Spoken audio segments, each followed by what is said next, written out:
Hello and welcome to Library Salad. Today's episode is Artisan bread made easy, and it's brought to you by the Monroeville Public Library in Pennsylvania. Hi, I'm Alice, and that's right, we are baking bread again today. I was thinking of doing a sourdough bread. If any of you have ever read things about sourdough, well, they are beautiful, they're delicious, but they take between 7 to 14 days to finally cook because you're taking a starter portion of it, and each day you're taking a part out, adding more. This goes on to, quote, 7 to 14 days of doing that. I'd like a little more definition between, like, just say 5, but it's a process. Still wonderful. I didn't feel at this point this week that was going to work for us, but an artisan bread is just as beautiful as the more rustic sourdough. This is going to be easy because there is no kneading involved. So what we're going to do is we'll go over to the stove, we'll mix up a batch, and I'll show you how easy it really is. So while I'm going over this, don't worry about writing down the whole recipe. You're going to see this as a link on the post. Now, it's going to be an easy first combining everything, and we're starting with the flour. It calls for either the bread flour, which is really easy to get where you get your other flour, or regular all-purpose flour. Usually when one recipe will talk about bread flour, I'll try to use the bread flour, but as it says, use either one. Yeast. 2 types of yeast that you'll find at the store. One is going to be this active dry, the other one is called instant or rapid. A little confusing, but this calls for the rapid or instant. Since I have this, very simple to substitute the directions. It even says on the back of this recipe that if you're not comfortable with just putting it right in, and with the active you wouldn't be. The active gets mixed in with the water and oil in the recipe. Not as complicated as it sounds. If you use the other yeast, you're basically going to be putting everything in together. So I've got my flour. I'm adding granulated sugar. I'm then adding the salt. I'm going to add the yeast, and the water and the oil has just been sitting. I put this together, went over, said hi to you, came back, and now it's time. And always make sure that the water is warm as called for. So if you run your fingers under the faucet and pull back, too hot. Okay, so all of this just simply gets put in. It's going to mix to incorporate, which just says to put it in, and once it's all together, you've done enough. With things like bread or pies, never mix too much. So that's there.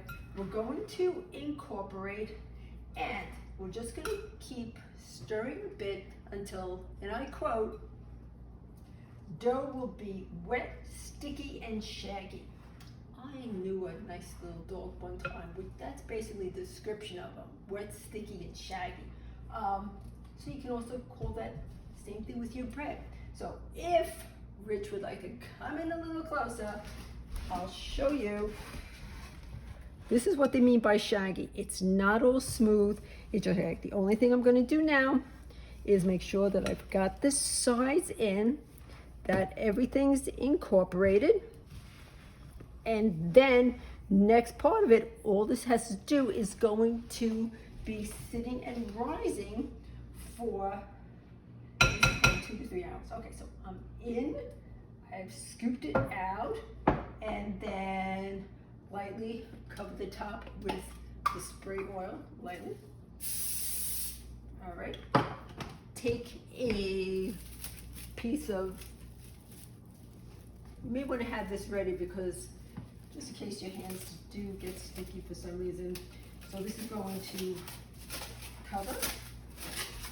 Going to throw a towel on it. Okay, keep in a warm place, 68, 70 degrees, warm, not 80, not 85, just the basic temperature in your house.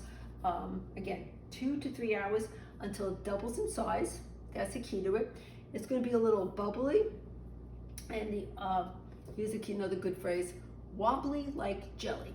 So, be back in about 2 to 3 hours, and I'll show you, did it get wobbly? It's been rising for approximately 2 hours. So, we're going to take off the towel, then the plastic wrap, and it's exactly what they said. It's doubled in size, it's got the bubbles, wobbly like jello. Yep. Half hour ago, I took a heavy pot with a lid, all oven proof, and put it into the oven as I started to preheat for 450. It's been in there for a half hour, so you're not going into a cold pan, going into hot. They also say you can use a Dutch oven. I don't have one, but the heavy pot will do the job. So now with this, I've got it all ready. It's just, this is about a tablespoon of flour. I'm gonna give it just a little bit of rub over there. I'm gonna take my spatula, wash my hands first. I'm gonna take the spatula, and then it's still gonna be sticky. That's fine, it's supposed to be. But I'm gonna take it and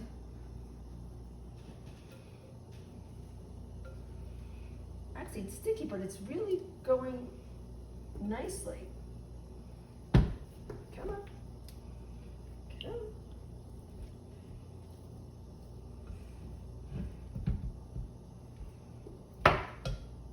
There it goes. And then a little dusting on top. I'm going to fold it over itself about 5 times. 1, 2, they say with a spatula. 3, 4, 5. All right. And then we're going to use this parchment paper, and that's actually going to help lift it into the pot. And we're going to take it,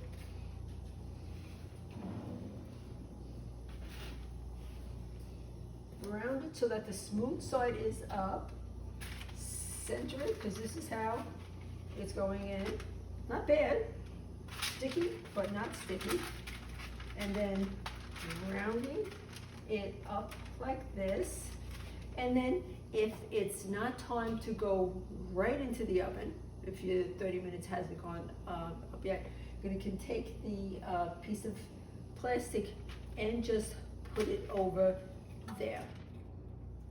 And it's time to remove the hot pot from the oven and put the bread in. So,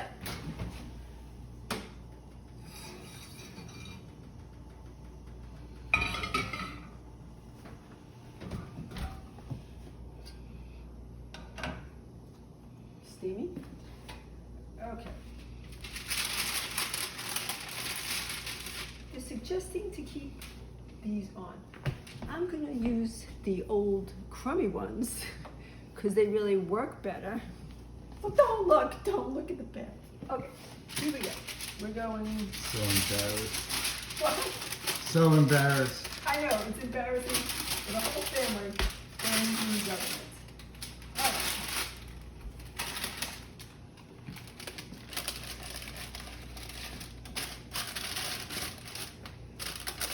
Now what they didn't mention in it as to if you have any extra. I'm just going to cut off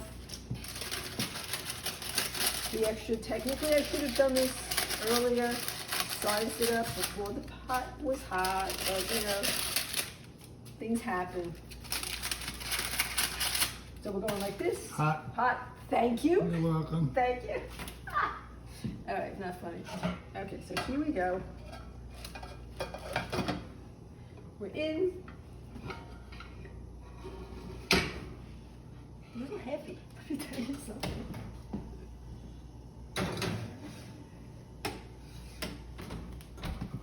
"30 minutes. After 30 minutes, we take off the lid and continue baking for about 12 to 15. So while it's been baking, it was funny because Rich made a brisket chili. So I was baking bread. It's 92 degrees out, but after we ate, Rich said, you know, the bread would probably have gone very well with the chili. He's definitely right about that. Do it with leftovers tomorrow. So, bread's ready. Let's see.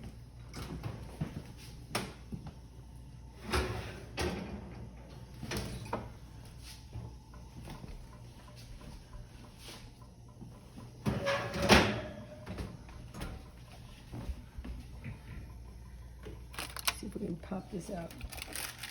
Tongs. What do you think of tongs? Everybody's like tongues.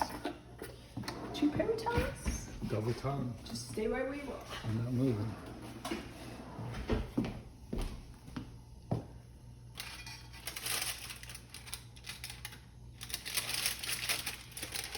I don't know.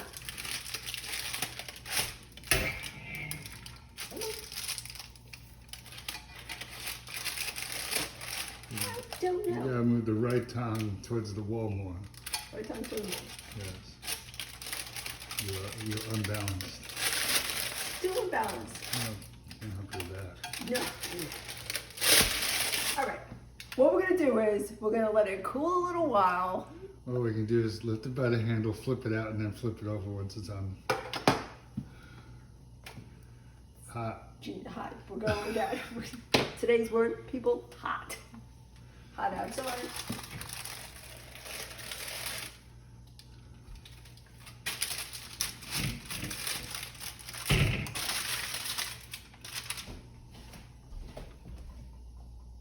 We'll give it a while to cool, cut it, and that's going to be spectacular.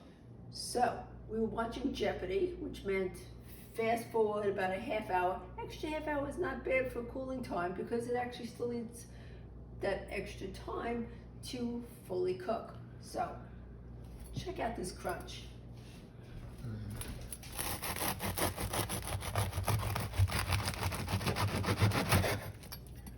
And look how nice that turned out.